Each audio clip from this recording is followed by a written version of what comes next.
മമതാ ബാനർജി ഒരു കാര്യം കൂടി മനസ്സിലാക്കണമായിരുന്നു.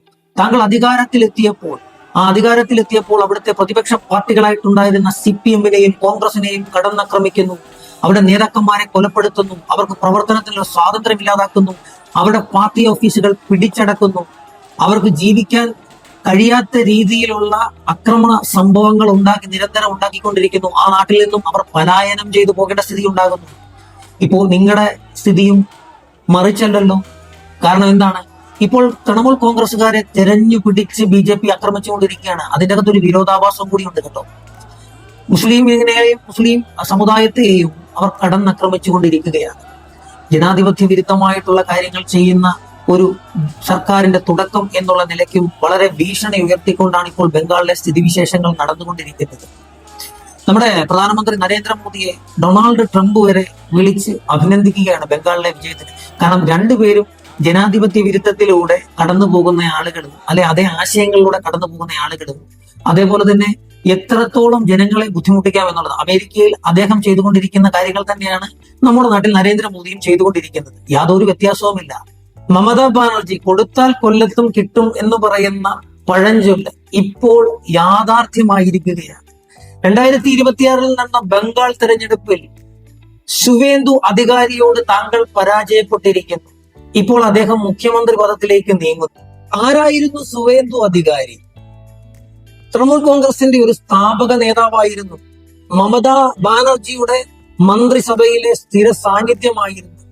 2020 ഒരു കോഴ വിവാദവുമായി ബന്ധപ്പെട്ട് അദ്ദേഹം 2020 മന്ത്രിസഭയിൽ നിന്നും പുറത്താകുന്നു. ഇതിന് കാരണം എന്താണ്? BJP-യുടെ യൂട്യൂബ് ചാനലിൽ അദ്ദേഹം കോഴ വാങ്ങുന്ന രംഗങ്ങൾ പ്രചരിച്ചിരുന്നു ബംഗാളിലാകെ, അല്ലെങ്കിൽ ദേശീയ മാധ്യമങ്ങളിലാകെ. അതിന്റെ ഭാഗമായിട്ട് അദ്ദേഹം രാജിവെച്ച് മന്ത്രിസഭയിൽ നിന്നും പുറത്താക്കപ്പെടുന്നു.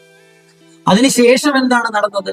ശുവേന്ദു അധികാരി BJP-യിലേക്ക് എത്തുന്നു, BJP-യുടെ നേതാവായിട്ട് വളരുന്നു. 2026 ഭവാനിപ്പൂരിൽ നിന്നും ശുവേന്ദു അധികാരി മമതാ ബാനർജിക്കെതിരെ മത്സരിക്കുന്നു. ആ മത്സരത്തിൽ മമതാ ബാനർജിയെ പരാജയപ്പെടുത്തുന്നു. ഇപ്പോൾ മുഖ്യമന്ത്രി പദത്തിലേക്ക് എത്തുന്നു. ഞാൻ ആദ്യം പറഞ്ഞ ഒരു കാര്യമുണ്ട്. ഈ ശുവേന്ദു അധികാരി കോഴ വാങ്ങിക്കൊണ്ട് ആ വീഡിയോ പ്രചരിപ്പിച്ചത് BJP-യുടെ യൂട്യൂബ് ചാനൽ വഴിയാണ്. ഇദ്ദേഹം BJP-യിൽ എത്തിയതിനു ശേഷം ആ യൂട്യൂബ് ചാനൽ ആ വീഡിയോ ഡിലീറ്റ് ചെയ്യുകയും ചെയ്തു. കാരണം അദ്ദേഹത്തെ മാന്യനാക്കി പ്രഖ്യാപിക്കുകയും ചെയ്തു. പക്ഷെ ഒരു കാര്യം കൂടി മനസ്സിലാക്കാതെ പോകരുത്.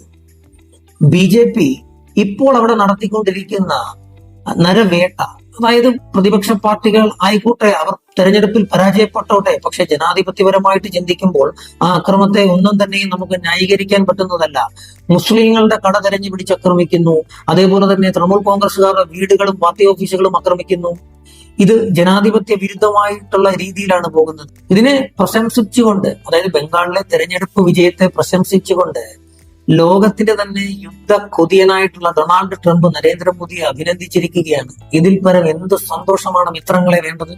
ബംഗാളിലെ അക്രമങ്ങൾ നടക്കുമ്പോൾ വളരെ സങ്കടകരമായിട്ടുള്ള ഒരു കാര്യമെന്ന് പറഞ്ഞാൽ അവിടെ ജയ് ശ്രീറാം വിളിച്ചുകൊണ്ടാണ് അവർ ഈ പൊതുജനങ്ങളെ, സാധാരണപ്പെട്ട ജനങ്ങളെ ആക്രമിക്കുന്നത്. അവർ തൃണമൂൽ കോൺഗ്രസുകാരായിക്കോട്ടെ, അവർ എതിർ പാർട്ടിക്കാരായിക്കോട്ടെ. പക്ഷേ അക്രമം എന്നുള്ളത് ഒരു തരത്തിലും അംഗീകരിക്കാൻ പറ്റുന്ന ഒരു കാര്യമല്ല. ജനാധിപത്യ വിരുദ്ധ ചേരിയിൽ നിന്നുകൊണ്ട് പ്രവർത്തിക്കുന്ന ആളുകളായിട്ട് നിങ്ങളെ ജനങ്ങൾ തിരിച്ചറിയും. രാഷ്ട്രീയ എതിരാളികളെ അവർ നിലംബരശാക്കിക്കൊണ്ടിരിക്കുകയാണ്. അവിടെയും ഉപയോഗിക്കുന്ന വാക്ക് ഏതാണ്? ജയ് ശ്രീറാം എന്നുള്ളത്. എത്ര മോശകരമായിട്ടുള്ള കാര്യമാണ്. ശ്രീറാമിന്റെ ആശയങ്ങൾ എന്തായിരുന്നു എന്ന് അറിയുന്ന BJP-ക്കാർ ഒരിക്കലും അങ്ങനെ ചെയ്യില്ല. ഇവർ ശ്രീറാമിന്റെ ആശയങ്ങളെ അല്ല വിശ്വസിക്കുന്നത്. മറിച്ച് നിങ്ങൾ ഓർക്കണം, ശ്രീരാമൻ വില്ല് കുലച്ചു നിൽക്കുന്ന ഫോട്ടോസാണ് പലപ്പോഴും BJP-യുടെ പോസ്റ്ററുകളിലും അല്ലെങ്കിൽ BJP പ്രതിദാനം ചെയ്യുന്നതും. പക്ഷേ ശ്രീരാമചന്ദ്രൻ അങ്ങനെ ആയിരുന്നു. സ്വന്തം രാജ്യം വിട്ടുകൊടുത്തയാളായിരുന്നു ശ്രീരാമചന്ദ്രൻ. നിങ്ങൾ ശ്രീരാമനെ കൂടി ഇതിലേക്ക് വലിച്ചിഴച്ചുകൊണ്ട് നിങ്ങൾ ഇവിടെ ഒരു മത ധ്രുവീകരണം നടത്തുവാൻ ശ്രമിക്കുന്നുണ്ടെങ്കിൽ ഈ രാജ്യത്തിന്റെ അവസ്ഥ എന്തായിരിക്കും? എന്തൊരു വിരോധാഭാസമാണ്. ശ്രീരാമചന്ദ്രൻ ജീവിച്ചിരിപ്പുണ്ടായിരുന്നെങ്കിൽ ഇവന്റെയൊക്കെ തലമണ്ടയടിച്ചു പൊളിച്ച്. എല്ലാവർക്കും ശുഭദിനാശംസകൾ നേരുന്നു. ഈ പേജ് ഫോളോ ചെയ്തിട്ടില്ലാത്തവരുണ്ടെങ്കിൽ ഫോളോ ചെയ്യുക. എല്ലാവരുടെയും സപ്പോർട്ട് ഉണ്ടാകുക. നന്ദി, നമസ്കാരം.